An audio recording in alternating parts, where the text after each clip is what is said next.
The thunder of hooves tore through the silence of the empty prairie as Evelyn Grant clutched the reins, her breath coming in terrified gasps. The three raiders behind her were gaining ground, their faces masked by bandanas, their intentions clear in their hollered threats. Her stagecoach had been ambushed an hour earlier, the driver shot dead, and now her rented horse was tiring as the sun beat down mercilessly on the Montana Territory Trail.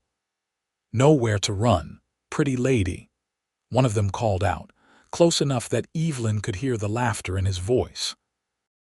It was 1878, and Evelyn had foolishly believed that traveling west to teach at the new schoolhouse in Republic, Washington, would be the adventure she needed after her father's passing left her alone in Boston.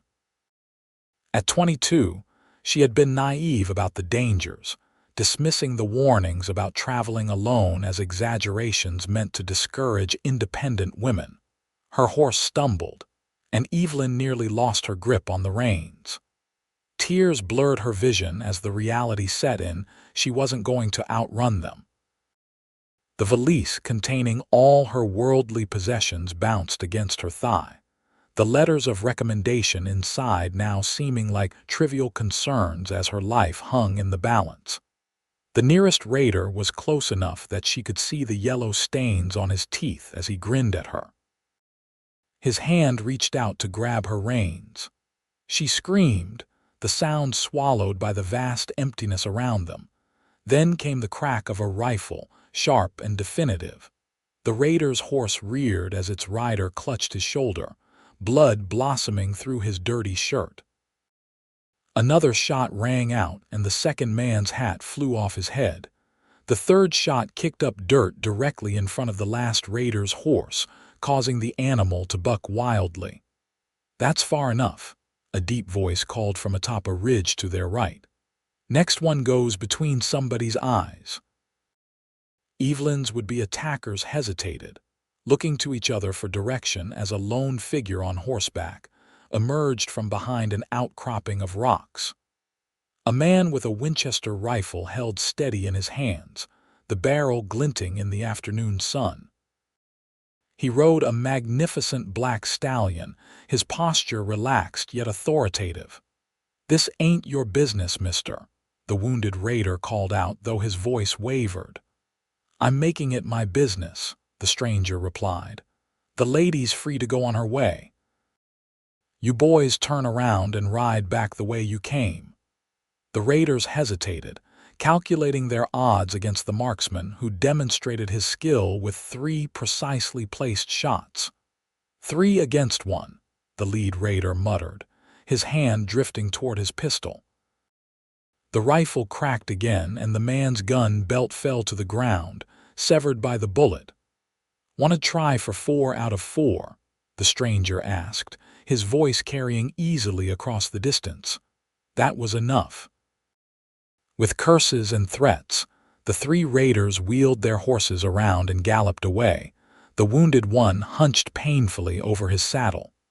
Evelyn was trembling so hard she feared she might fall from her mount.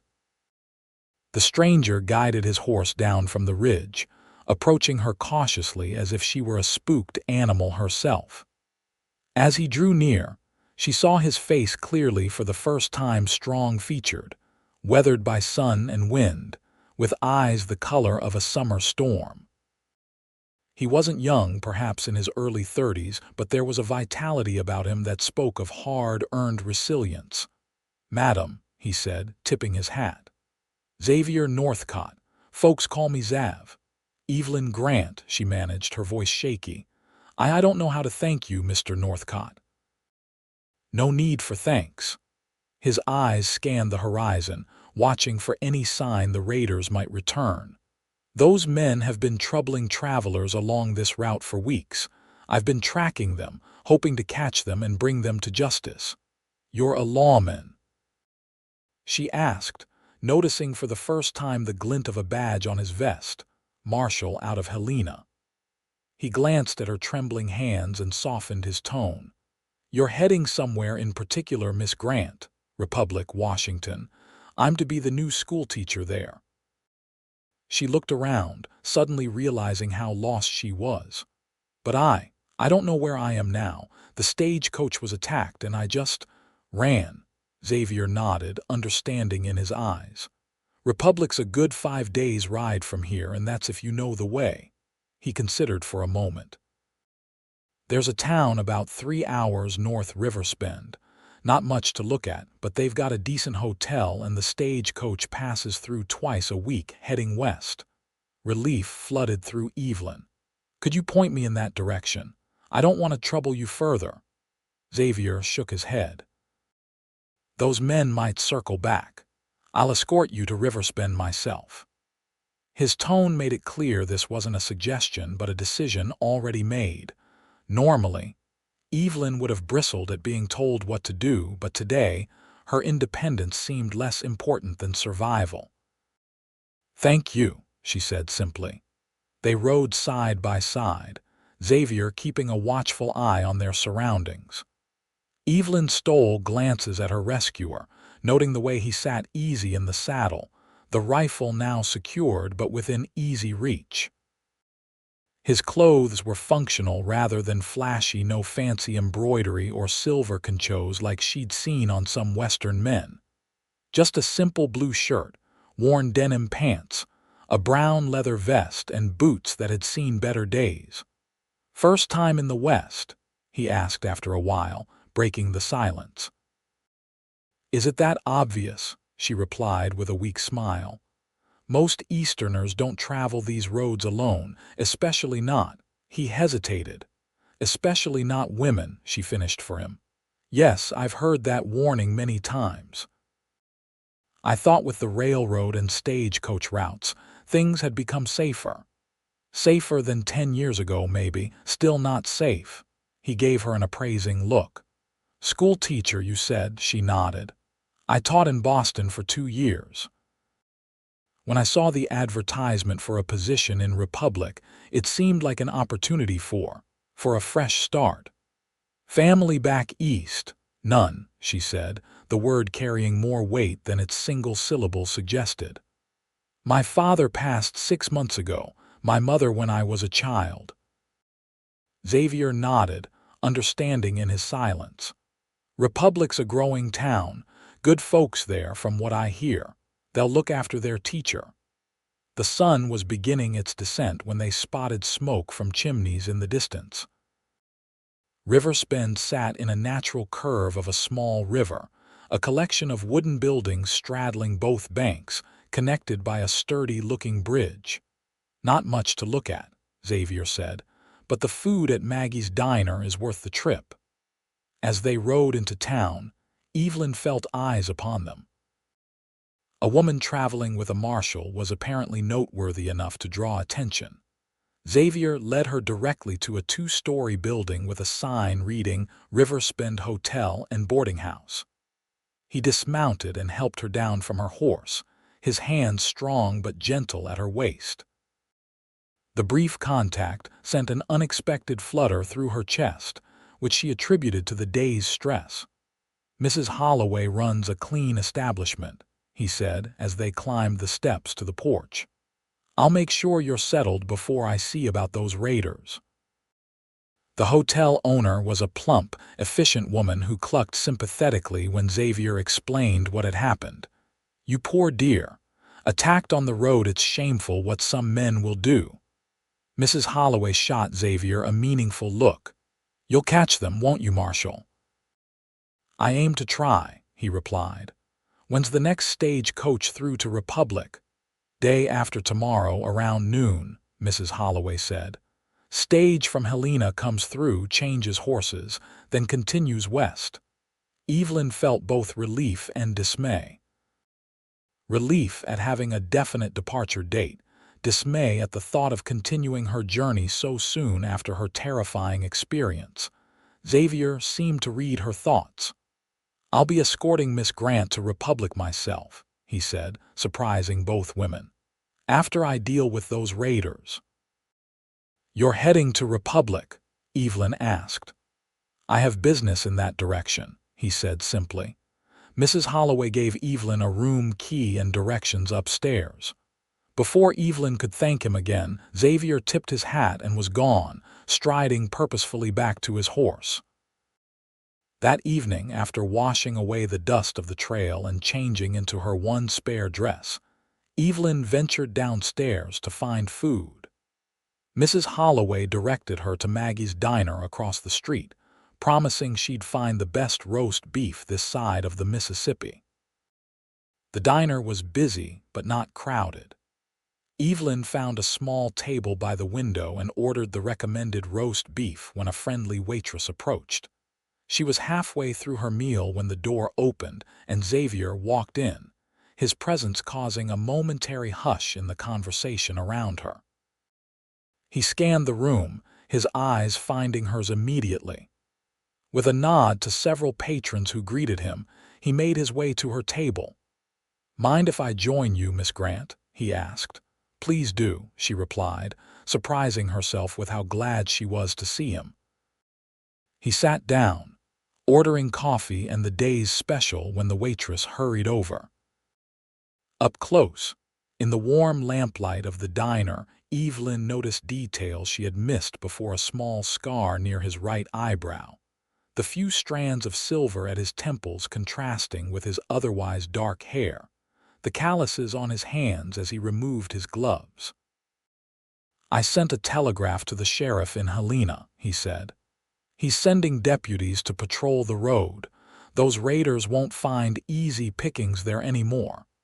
"You didn't go after them?" she asked. Xavier shook his head. "3 men who know the terrain and have a head start. I'd be wasting time trying to track them alone. Better to cut off their hunting grounds and let a larger posse round them up." His practicality was refreshing. She'd half expected the dramatic pursuit she'd read about in dime novels. "What business takes you to Republic?" she asked, curious about his earlier statement. A shadow passed over his features. "There's a man I need to find. Been tracking him for almost a year now." "A criminal?" she pressed. Xavier nodded, his expression hardening. "A murderer. He killed a family near Fort Benton last spring. Man, woman, and their 10-year-old son." Evelyn's appetite vanished. "How terrible!" "He's been moving west, staying ahead of the law. Last reports placed him near Republic." He seemed to realize the dark turn of the conversation and visibly shifted his demeanor. "But that's my concern, not yours. Tell me about this teaching position." Grateful for the change of subject, Evelyn described the letter she'd received from Republic's town council, explaining their need for an educated teacher for their growing population of children. "They've built a new schoolhouse," she said, enthusiasm creeping into her voice. 28 students ranging from 6 to 16 years old. They've promised housing and a fair salary. Republic's been fortunate with the mining operations nearby," Xavier said. "Brought in families, not just the usual prospectors and drifters. Towns trying to build something that lasts." They talked through the rest of the meal, Evelyn sharing stories of her teaching in Boston, Xavier offering insights about the territories she'd be traveling through. Despite the circumstances of their meeting, she found herself enjoying his company. He was well-spoken but not boastful, knowledgeable without being condescending. As they walked back to the hotel, the night air cool against her skin, Evelyn realized she felt safer with this man she'd known for less than a day than she had in months. At the door to her room, she turned to thank him again. In the dim hallway light, his eyes seemed darker, more intense. "I'll come by around 8 tomorrow," he said. "We can get supplies for the journey to Republic." "You're really going to escort me all the way there?" she asked. "Surely you have more important duties than babysitting a schoolteacher." A hint of a smile touched his lips. "Finding my fugitive in Republic is my duty. Making sure you get there safely is." He paused, searching for the right word. "A privilege." With that, he bid her good night and left her standing at her door, wondering at the strange twist of fate that had brought Xavier Northcott into her life. The next morning dawned clear and bright. Evelyn dressed in her most practical traveling outfit, a navy blue skirt with a matching jacket over a white blouse. She had just finished pinning up her hair when a knock came at her door. Xavier stood in the hallway, hat in hand. "Morning, Miss Grant. Ready to see what Riverspend has to offer." Their day passed quickly as they gathered provisions. Xavier helped her select appropriate gear for the journey, a sturdier hat with a wider brim than her fashionable Eastern bonnet, leather gloves to protect her hands while riding, and a canteen of her own. "The West isn't like Boston," he explained as they walked from the general store to the stables. "Weather changes fast. Distances between towns are greater than you might expect. Best to be prepared." At the livery stable, Evelyn's heart sank when she learned her rented horse had been overtaxed by the frantic escape from the raiders. "She'll need at least 2 days' rest before she's fit for travel," the stable master said. Before Evelyn could worry about the delay, Xavier stepped in. "Do you have another mount for sale or rent? Something gentle but sturdy." The stable master led them to a stall where a dappled gray mare stood placidly. "This is Penny. Owner left her when he took the train east last month. Told me to find her a good home." Xavier checked the horse thoroughly, running his hands down her legs, examining her teeth and walking her around the yard. "She's sound," he declared. "How much?" The price was higher than Evelyn had budgeted for, but before she could object, Xavier was already counting out bills. "Mr. Northcott, I can't accept," she began. "Consider it a loan," he interrupted. "You can pay me back once you're settled in Republic." The gesture was practical yet thoughtful, and Evelyn found herself accepting with a grateful nod. That evening, they dined again at Maggie's, where Xavier was greeted warmly by locals who seemed to know him well. Evelyn learned he passed through Riverspend regularly in his duties as a marshal, and had once helped defend the town from a gang of rustlers. "They came through 2 winters ago," explained Tom, the blacksmith, who joined them briefly. "Would have cleaned out half the town if Xav hadn't organized us into a proper defense." Xavier dismissed the praise with a shrug. "Just doing my job." Later, as they walked back to the hotel under a sky brilliant with stars, Evelyn found the courage to ask about his past. "Were you always a marshal?" Xavier was quiet for so long she thought he might not answer. Finally, he said, "No, I was a soldier first, cavalry. After the war, I drifted for a while. Worked as a ranch hand, tried my hand at prospecting." A wry smile crossed his face. "Wasn't much good at finding gold, but I could track men who'd stolen it. Sheriff in Helena noticed, offered me a deputy position. Worked my way up from there." "And family?" she asked, then immediately regretted her boldness. "I'm sorry, that's too personal." "It's all right," he said. "No wife, no children, had a brother once, lost him at Shiloh." The simple statement held years of grief, and Evelyn instinctively touched his arm in sympathy. "I'm sorry." He nodded, acknowledging her compassion without words. At the hotel entrance, he stopped. "We'll leave at first light. It's a long ride to the next town with decent accommodation." "I'll be ready," she promised. True to her word, Evelyn was waiting in the hotel lobby when Xavier arrived the next morning. Mrs. Holloway provided them with packed lunches, refusing payment with a wave of her hand. "You just make sure our teacher gets to Republic safely, Marshal," she instructed Xavier. They rode out as the sun breached the horizon, casting long shadows across the waking town. Evelyn found Penny to be as gentle as promised, but strong and sure-footed on the trail. Xavier set a steady pace, not too fast to tire their mounts but brisk enough to cover good distance. The landscape changed as they rode, from open prairie to rolling hills dotted with pine trees. Xavier pointed out landmarks and signs of wildlife, a hawk circling above, deer tracks crossing the trail, the distant howl of a wolf pack. "They won't bother us," he assured her when he noticed her nervous glance toward the sound. "Not with 2 people and horses. They're more afraid of us than we are of them." They stopped at midday by a clear running stream. While the horses drank, Xavier and Evelyn sat on sun-warmed rocks and ate Mrs. Holloway's sandwiches. "How did you learn to shoot so well?" Evelyn asked, remembering his precise shots that had saved her. Xavier took a drink from his canteen before answering. "My father taught me." He was a hunter, provided game for several settlements back in Missouri. Said if I was going to use a gun, I had to respect it and know it better than I knew my own name.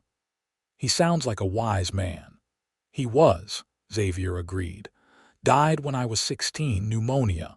Nothing dramatic, just—" Winter came and he was gone. "And your mother remarried a year later. Good man, owned a store in St. Louis. They had a couple more children." A faint smile touched his lips. "Got half-brothers and sisters I haven't seen in years. Exchanged letters at Christmas." Evelyn was struck by the similarities in their situations, both essentially alone in the world, despite having some distant family. Perhaps that's why she felt so comfortable with him, despite their brief acquaintance. As they continued their journey, the conversation flowed easily between them. Xavier asked about her teaching methods, listened intently as she described her passion for literature and history. In turn, he shared stories of the territories, the people he'd met, the changes he'd witnessed as settlements grew into towns and territories pushed for statehood. By late afternoon, dark clouds were gathering on the western horizon. Xavier frowned as he studied the sky. Storms coming. Might not reach White Pine before it hits. White Pine. Next town on our route. Small place but has a decent inn. He considered their options. There's a line shack about an hour ahead. Used by cattle outfits during drives. Basic but solid. Might be our best bet. Evelyn nodded, trusting his judgment. They picked up their pace as the wind began to rise, carrying the smell of rain. The first heavy drops began to fall just as a small cabin came into view, nestled against a stand of pine trees. Xavier dismounted quickly, helping Evelyn down before leading the horses to a lean-to beside the cabin. By the time they'd unsaddled the animals and provided them with feed from the supplies in the shed, rain was falling in sheets. The cabin was simple but clean, one room with a stone fireplace, a rough-hewn table with 2 chairs, a narrow bed in one corner, and a stack of supplies against one wall. Xavier quickly started a fire while Evelyn took stock of what was available. "There's coffee, beans, salt pork," she reported. "Enough to make a decent meal." Working together, they prepared a simple but filling dinner. The storm intensified outside, lightning occasionally illuminating the cabin through its single window, thunder rolling across the hills. "Will it last all night?" Evelyn asked as they sat by the fire afterward, nursing cups of strong coffee. Xavier nodded. "Likely. These spring storms can be stubborn." He glanced at the bed, then at the floor near the fire. "You take the bed. I've slept on worse than this floor plenty of times." Evelyn wanted to protest, but knew he wouldn't accept any other arrangement. Instead, she thanked him and excused herself to prepare for sleep, turning her back while she removed her jacket and boots, loosened her hair from its pins, and draped a blanket around her shoulders for modesty. When she turned back, Xavier was spreading his bedroll near the fire, his back to her. The firelight played across his features, highlighting the strong line of his jaw, the thoughtful set of his mouth. For a moment, Evelyn allowed herself to appreciate the handsome man who had come to her rescue, then quickly chided herself for the inappropriate thought. She settled onto the bed, pulling the cabin's rough blankets around her. "Good night, Mr. Northcott, and thank you again for everything." He looked up, his expression softening in the firelight. "Good night, Miss Grant. Sleep well." Despite the storm raging outside and the strange surroundings, Evelyn fell asleep quickly, lulled by the rhythm of the rain and the sense of security Xavier's presence provided. She woke sometime in the night to find the fire burning low and Xavier sitting beside it, staring into the flames. His profile was contemplative, almost melancholy. "Trouble sleeping?" she asked softly. He startled slightly, then shook his head. "Old habits. Always keep watch, even when it seems safe." Evelyn sat up, wrapping the blanket around her shoulders. "You can't spend your whole life on guard." "Been doing it this long," he replied with a slight shrug. "What about when you catch this murderer you're tracking? What then?" Xavier poked at the fire, sending sparks dancing up the chimney. "Haven't thought that far ahead." "Perhaps you should," she suggested gently. "There must be more to life than always looking over your shoulder for the next danger." He considered her words in silence, then added another log to the fire. "Maybe. What about you? After Republic, what's next?" The question caught her off guard. She'd been so focused on reaching her destination that she hadn't considered beyond it. "I suppose I'll teach there as long as they'll have me. Build a life." "Alone?" The question hung between them, more intimate in the midnight quiet than it would have been in daylight. "I don't know," she admitted. "I've never been the type of woman who defined herself by her relationship to a man. My father supported my independence, my education. But sometimes—" She trailed off, unsure how to express the loneliness that occasionally crept into her heart. "Sometimes having someone to share the quiet moments matters more than proving you can stand alone," Xavier finished for her. Their eyes met across the small cabin, understanding passing between them.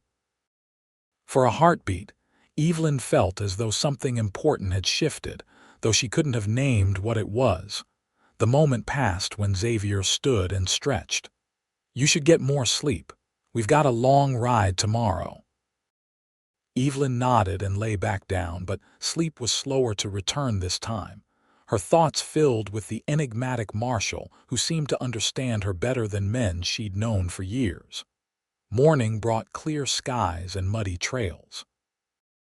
They set out early, Xavier estimating they could reach White Pine by mid-afternoon if the going wasn't too difficult. The rain had washed the world clean, and wildflowers dotted the hillsides in vibrant splashes of color. "It's beautiful," Evelyn said as they crested a rise that revealed a sweeping vista of mountains in the distance. "I never imagined the West would be so alive."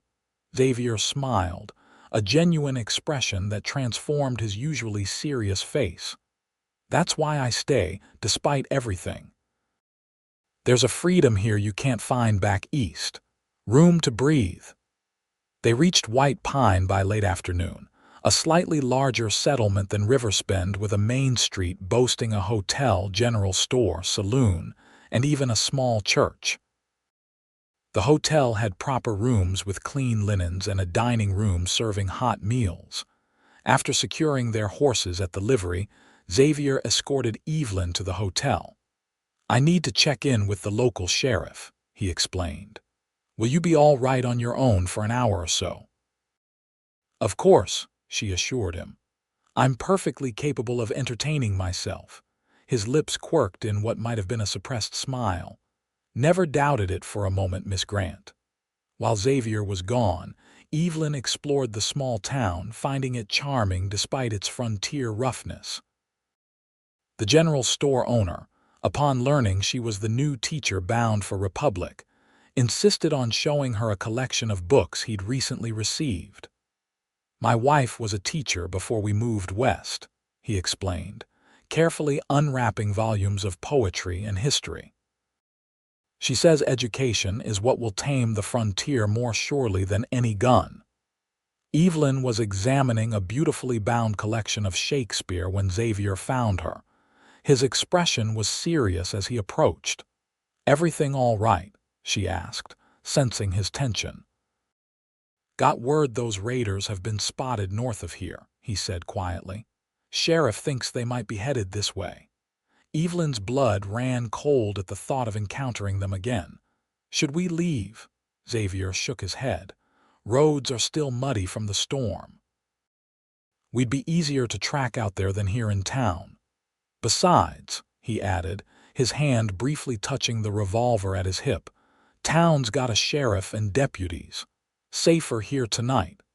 Dinner that evening was a subdued affair, Xavier's watchfulness more pronounced than before. He insisted on escorting Evelyn directly back to the hotel afterward, checking the locks on her window and positioning a chair under her doorknob. "Just precautions," he assured her, though his serious expression belied the casualness of his words. "Will you be close by?" she asked, hating the vulnerability in her voice but unable to suppress it completely. "Room directly across the hall," he replied. "I'm a light sleeper, Miss Grant. Nothing's going to happen to you."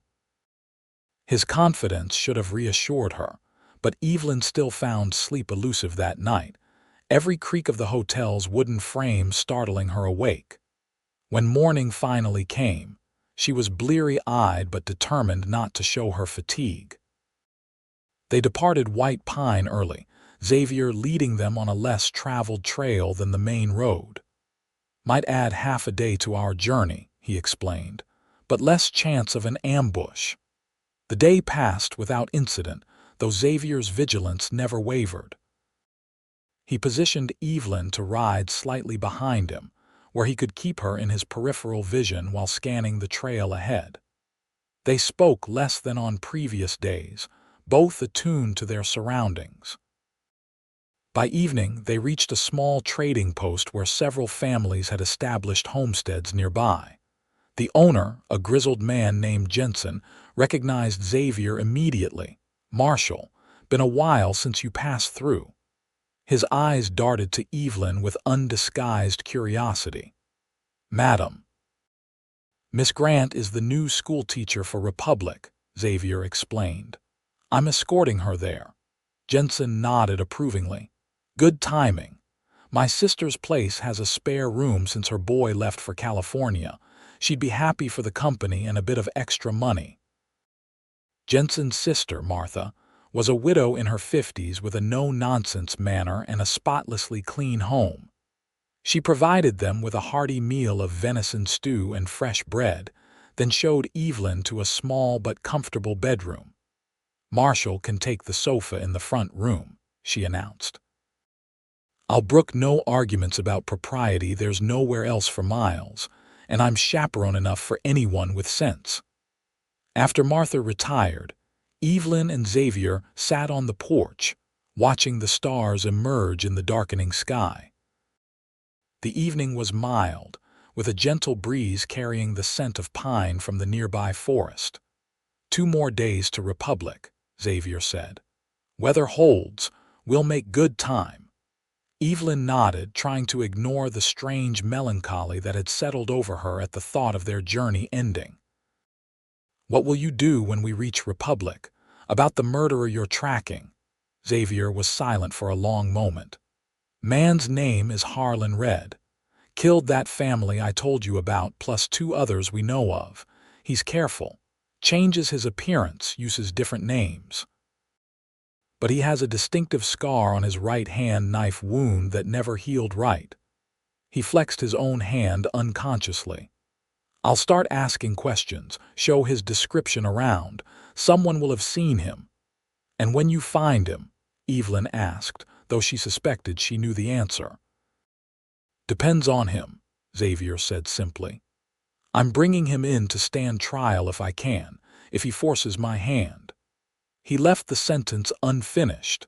They sat in companionable silence for a while longer before Evelyn gathered the courage to ask what had been on her mind all day. "After Republic, will you return to Helena?" Xavier looked at her, his expression unreadable in the dim light. "Eventually. Might stay in Republic a while, make sure Red hasn't moved on elsewhere." "I see," she said, unsure why his answer left her feeling both relieved and disappointed. The next morning, they bid farewell to Martha and continued their journey. The landscape grew more mountainous, the trail winding through passes and along ridgelines that offered spectacular views. Xavier pointed out landmarks, naming distant peaks and rivers with the ease of someone who had traveled the territory extensively. They camped that night by a small lake, the water reflecting the stars like a mirror. Xavier built a fire and taught Evelyn how to prepare trout he had caught, wrapping them in leaves and baking them in the coals. "This is delicious," she said, savoring the delicate flavor of the freshly caught fish. "Where did you learn to cook like this?" "Cheyenne showed me," he replied. "Spent a winter with them once, years back. Their ways of living on the land made more sense than half the things I'd been taught." As they talked, Evelyn realized how much she had come to enjoy Xavier's company. He was thoughtful and knowledgeable, with none of the arrogance or condescension she'd encountered in many educated men back east.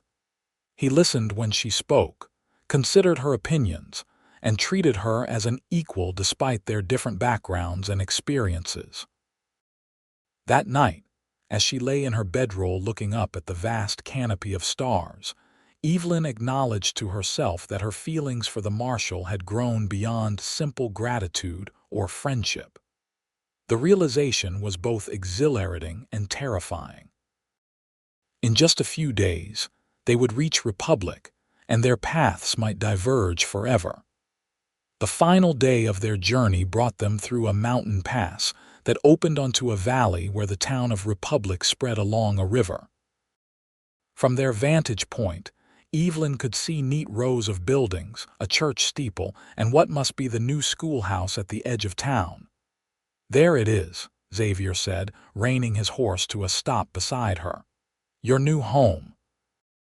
Evelyn tried to summon the excitement she'd felt when she first accepted the position, but instead found herself glancing at the man beside her, wondering if Republic would ever feel like home without him in it. They rode into town as the afternoon sun cast long shadows across the main street. Curious glances followed them as Xavier led the way to a two-story building with a sign identifying it as the mayor's office. Mayor Wilson was a portly man with an expansive personality who greeted Evelyn with genuine enthusiasm. "Miss Grant, we'd begun to worry when you didn't arrive on the expected stage, when word came about the attack." He shook his head, then turned to Xavier with an outstretched hand. "Marshal Northcott, town owes you a debt for bringing our teacher safely to us." Xavier accepted the handshake with a nod. "Miss Grant handled herself well under difficult circumstances." The mayor beamed. "Well, we're mighty pleased to have you both here. Miss Grant, we've prepared the teacher's cottage. It's small but comfortable, right next to the schoolhouse. And Marshal, our sheriff's been holding a room for you at the hotel, as requested in your telegraph." Evelyn glanced at Xavier in surprise. He had sent word ahead of their arrival. "Had to let the local law know I'd be operating in their jurisdiction," he explained as they walked from the mayor's office to the schoolhouse. "Professional courtesy." The teacher's cottage was indeed small, just 2 rooms plus a kitchen, simply furnished but clean and welcoming. Someone had placed wildflowers in a jar on the table and stocked the pantry with basic provisions. "Town council will expect you at the meeting tomorrow evening," Mayor Wilson explained.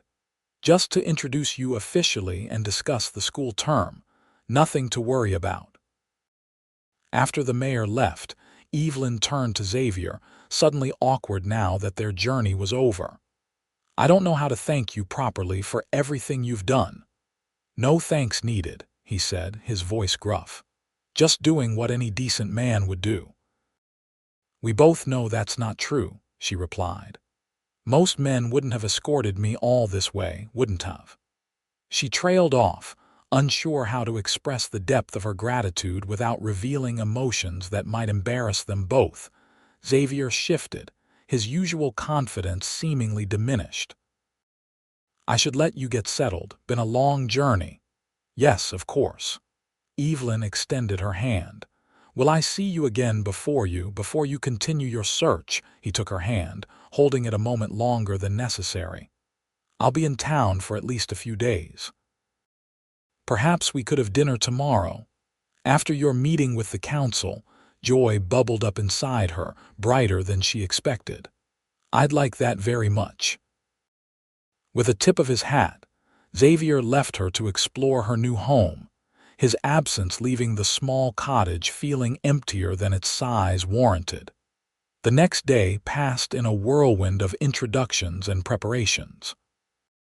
Evelyn met several families whose children would be her students, toured the schoolhouse with its new slate boards and ordered desks, and organized her teaching materials. The town was welcoming, the people friendly and clearly excited about having a proper school established. The council meeting that evening was brief and positive.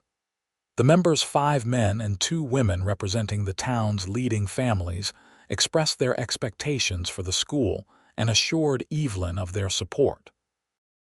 When asked if she had any questions or concerns, she presented her ideas for a small library collection, which was met with immediate approval and offers of book donations. As promised, Xavier was waiting outside the town hall when the meeting concluded. He had changed from his travel clothes into a clean shirt and vest, his hair still damp from washing. "How did it go?" he asked as they walked toward the town's only restaurant. "Wonderfully," Evelyn replied. "They're very supportive of education."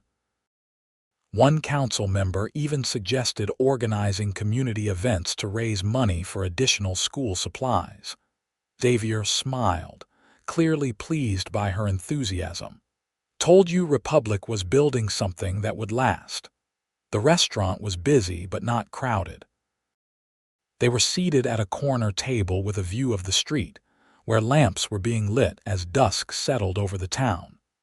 Xavier ordered for both of them after checking Evelyn's preferences, recommending the local specialty of rainbow trout. As they waited for their food, Evelyn couldn't help but ask about his investigation. "Any progress finding your fugitive?" A shadow crossed Xavier's face. "Some. Sheriff showed me the town register all newcomers sign when they arrive. Man matching Red's description came through about a month ago. Called himself James Smith." "Such a common name," Evelyn noted. "Deliberately chosen to avoid attention, I imagine." Xavier nodded. "Sheriff says he took odd jobs for a couple weeks, kept to himself, then moved on when questions started about his background. Headed north toward the mining camps." "Will you follow?" The question came out smaller than she intended. Xavier studied her for a moment before answering. "Need to confirm it's him first. Some of the miners are coming to town this weekend for supplies. I'll show them Red's description, see if anyone recognizes him." Their meal arrived, temporarily pausing the conversation. The trout was indeed excellent, accompanied by seasonal vegetables and fresh bread. They ate in comfortable silence for a while before Xavier spoke again. "You'll do well here," he said, his tone carrying conviction. "Town needs someone like you." "Someone like me?" Evelyn asked. "Someone who sees education as more than just teaching facts, someone who understands it's about building a future." His eyes held hers. "I've known many teachers in my travels, few have your passion." The word carried weight between them, and Evelyn felt her cheeks warm at the intensity of his gaze. "Thank you," she said softly. "Though I confess, after our journey together, I'm finding it harder to imagine settling into a quiet teaching life than I expected." Xavier's expression shifted, something like regret passing across his features. The West has a way of changing people's expectations. What seemed important back east sometimes feels different once you've seen what's out here. "It's not just the West," Evelyn said, gathering her courage. It's the people you meet along the way. Understanding dawned in Xavier's eyes, and for a moment, Evelyn thought he might reach across the table to take her hand. Instead, he sat back slightly, a carefully neutral expression replacing the momentary vulnerability. "Miss Grant, please," she interrupted. "After everything we've been through, couldn't you call me Evelyn?" A small smile touched his lips. "Evelyn, then. And I'm Xavier, not Marshal or Mr. Northcott." "Xavier," she repeated, liking the way his name felt on her tongue. "What were you going to say?" He hesitated, then shook his head slightly. "Nothing that can't wait for another time." They finished their meal with lighter conversation, Xavier sharing stories about the region's history and Evelyn describing her plans for organizing the school curriculum. As they walked back toward her cottage in the gathering darkness, their hands brushed occasionally, each contact sending a small thrill through Evelyn's body. At her door, Xavier paused. "Council meeting went well, you said." Evelyn nodded. "They've asked me to start classes next Monday. 5 days to prepare." "You'll be ready," he said with confidence. "And you? Will you still be in Republic on Monday?" The question hung between them, loaded with meaning neither was quite ready to acknowledge. "Can't say for certain," Xavier admitted. "Depends what I learn from the miners this weekend." Disappointment settled in Evelyn's chest, though she tried not to show it. "Of course. Your duty comes first." Xavier stepped closer, close enough that she could feel the warmth radiating from his body. "Evelyn, he stopped, seeming to struggle with words. "This job, this life I lead, it's not one that allows for attachments." "I understand," she said, though her heart protested otherwise. "Do you?" His voice had dropped lower, almost a whisper. "Because I'm not sure I do, I've never." He trailed off, then started again. "These past days with you have been unlike anything I've experienced before." Hope fluttered in Evelyn's chest. "For me as well." Xavier's hand came up to gently brush a strand of hair from her face, his touch feather light. "I need to see this through, finding Red, bringing him to justice. It's a promise I made, and I can't set it aside, not even for—" He didn't finish the sentence, but his eyes, fixed on hers, said what his words couldn't. "I wouldn't ask you to," Evelyn assured him. "Some promises must be kept, no matter the cost." His hand lingered near her face, then slowly dropped away. "Thank you for understanding." With visible reluctance, Xavier stepped back, tipping his hat in a gesture that seemed inadequate for the moment. "Good night, Evelyn." "Good night, Xavier."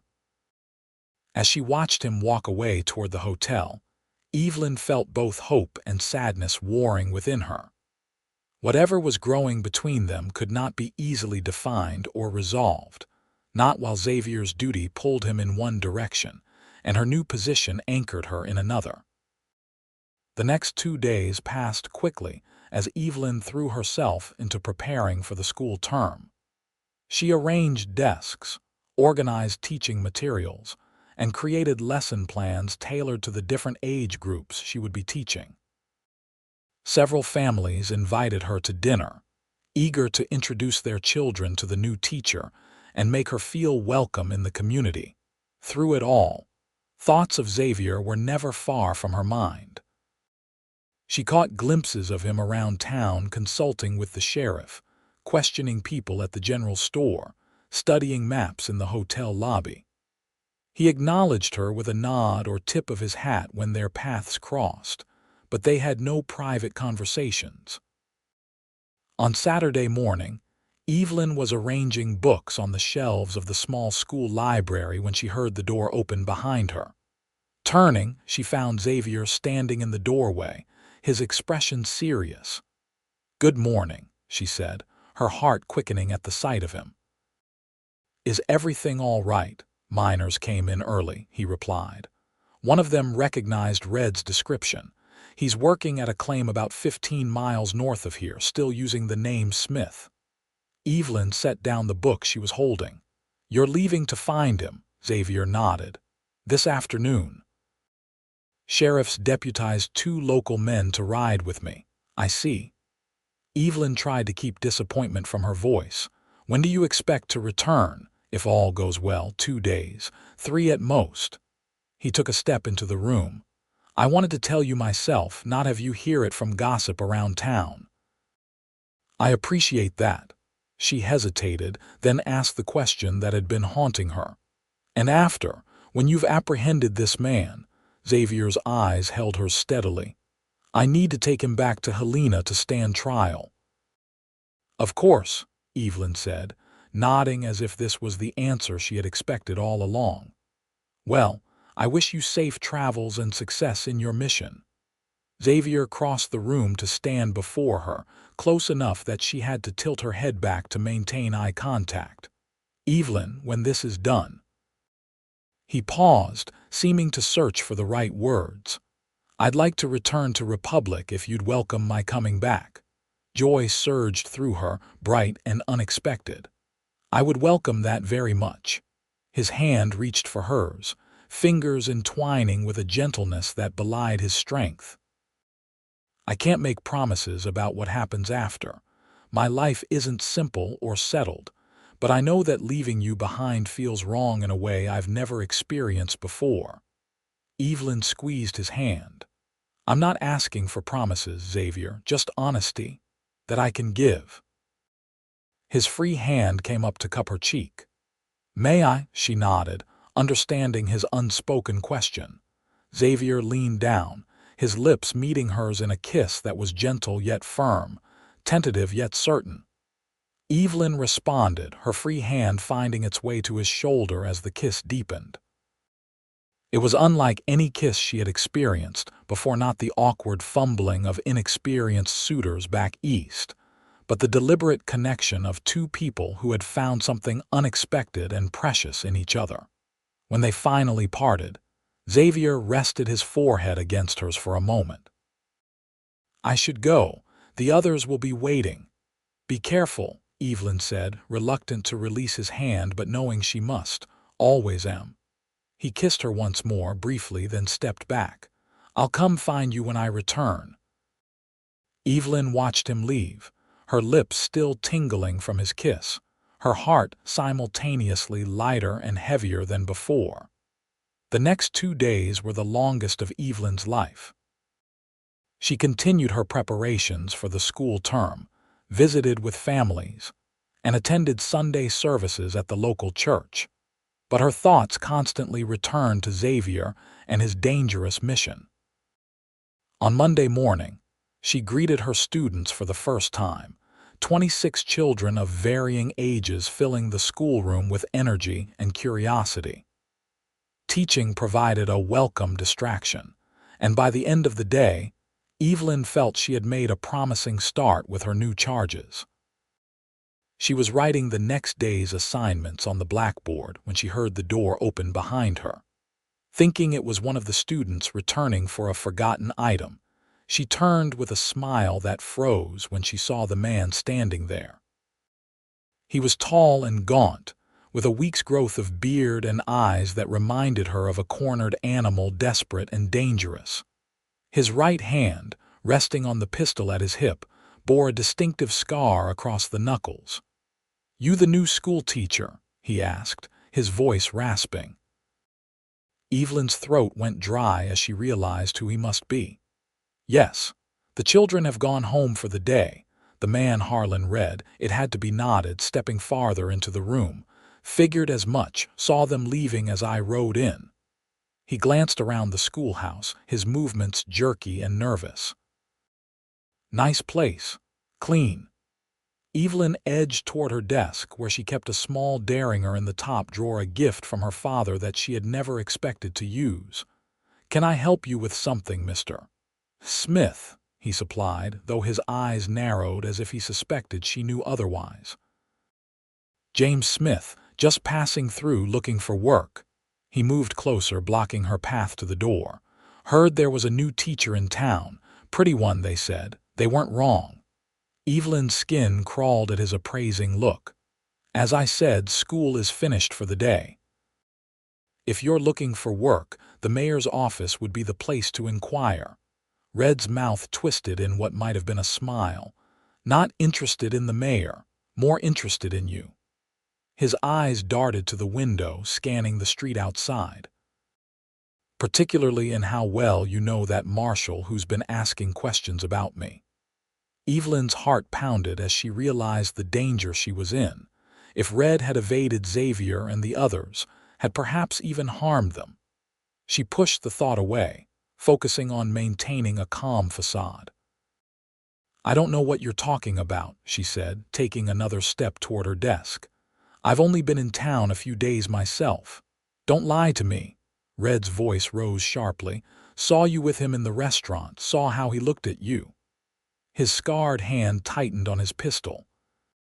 "Northcott's been tracking me for months. Thought I'd lost him back in Montana, then heard he was asking about me here."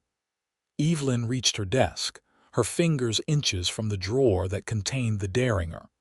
"Whatever quarrel you have with Marshal Northcott has nothing to do with me." Red laughed, a harsh sound devoid of humor. "Oh, but it does now. See, I came back to town thinking I'd lie low, wait for him to move on. Then I heard he'd ridden out to the mining camps looking for me." His eyes narrowed. "But now I'm thinking maybe I should leave him a message. Something he won't forget." Evelyn's hand closed around the drawer handle, pulling it open as Red advanced toward her. Her fingers found the small gun, wrapping around its grip just as the schoolhouse door crashed open behind Red. "That's far enough, Red." Xavier stood in the doorway, his Winchester rifle trained on Red's back, his expression carved from stone. Red froze, then slowly turned his head. "Northcott. Figured you'd be up in the mountains for another day at least. Tracked you from the mining camp," Xavier said, his voice steady. "You left quite a trail when you realized we were coming for you." His eyes flicked to Evelyn for a split second. "Are you all right?" She nodded, the Derringer now visible in her hand but held at her side. Red's eyes darted between them, calculating. "Ain't no jail can hold me, Northcott." "You know that. I've broken out of 3 already." "Won't be a 4th, Xavier replied. "Now take that gun belt off nice and slow." For a moment it seemed Red might comply. Then his face contorted with rage and he drew his pistol with startling speed, not aiming at Xavier but at Evelyn. 2 shots rang out simultaneously, one from Xavier's rifle, one from Evelyn's Derringer. Red staggered, blood blooming on his chest from Xavier's shot, even as Evelyn's bullet grazed his arm, spoiling his aim. His pistol discharged harmlessly into the floorboards as he collapsed. Xavier was at Evelyn's side in an instant, one arm around her shoulders while his other hand kept the rifle trained on Red's prone form. "Are you hurt?" She shook her head, the Derringer trembling in her grasp. No, I'm fine."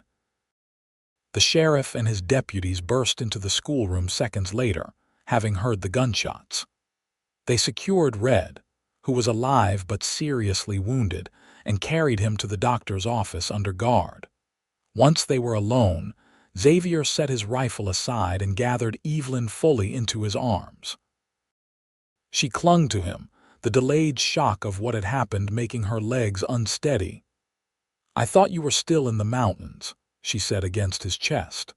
"We found signs Red had doubled back toward town," Xavier explained, his hand stroking her hair. "I rode ahead when I realized he might have figured out you were important to me." Evelyn looked up at him. "And am I important to you?" Xavier's eyes, normally so guarded, were open and vulnerable as he gazed down at her. "More than I ever thought possible, when I saw him here with you." He shook his head, unable to complete the thought. "I was afraid too," Evelyn admitted. "Not just for myself, but that something had happened to you." Xavier's arms tightened around her. "It'll take more than Harlan Red to keep me from coming back to you." For the next 3 days, Evelyn continued teaching while Xavier worked with the local sheriff to prepare for transporting Red to Helena. once the doctor declared him fit to travel. They spent their evenings together, sometimes dining at the restaurant, other times sharing simple meals at Evelyn's cottage. On their final evening before Xavier was scheduled to depart with his prisoner, they sat on the porch of her cottage, watching the sunset paint the western sky in brilliant hues of orange and gold. "How long will you be gone?" Evelyn asked, her hand comfortably entwined with his. "2 weeks, maybe 3, Xavier replied. "Depends on how quickly the trial proceeds." He turned to face her. "But I've been thinking about what happens after." Evelyn's heart quickened. "And what conclusions have you reached?" "That I'm tired of chasing ghosts across the territories," he said, his voice low and sincere. "That for the first time in years, I've found someone worth staying in one place for." His free hand reached into his pocket, withdrawing a small, worn velvet box. "If you'll have me." Evelyn's breath caught as Xavier opened the box to reveal a simple gold ring with a small diamond. "Xavier, it was my mother's," he explained. "Only thing of value I've kept all these years." He took a deep breath. "Evelyn Grant, I know we've known each other only a short time, but I've never been more certain of anything in my life. I love you, and I want to build a future with you, here in Republic or wherever life takes us." Tears welled in Evelyn's eyes as joy flooded through her. "Yes," she whispered, then louder. "Yes, Xavier, I will marry you." He slipped the ring onto her finger, then drew her into his arms for a kiss that held all the promise of their future together. 3 weeks later, Xavier returned to Republic, having seen Red convicted and sentenced to hang for his crimes. He resigned his position as marshal, accepting instead an offer from Republic's town council to serve as their sheriff, a position that would allow him to put down roots while still utilizing his skills and experience. They were married in the town church on a bright spring morning, with Evelyn's students throwing flower petals and the entire community turning out to celebrate. Mayor Wilson hosted the reception, declaring it the happiest occasion Republic had seen since its founding. As summer turned to fall, Evelyn continued teaching while Xavier established himself as a fair but firm sheriff, who earned the respect of even the rowdiest miners and cowboys passing through. They moved from Evelyn's small cottage to a proper house near the center of town, large enough for the family they hoped to have. By their first anniversary, Republic had grown significantly, with new businesses opening and more families settling in the valley.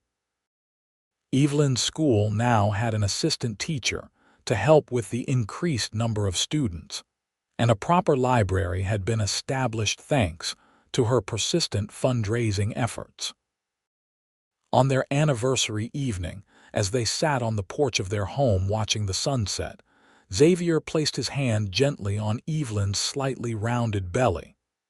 "Happy?" he asked, though he knew the answer from the contentment in her eyes. "More than I ever dreamed possible," she replied, covering his hand with her own.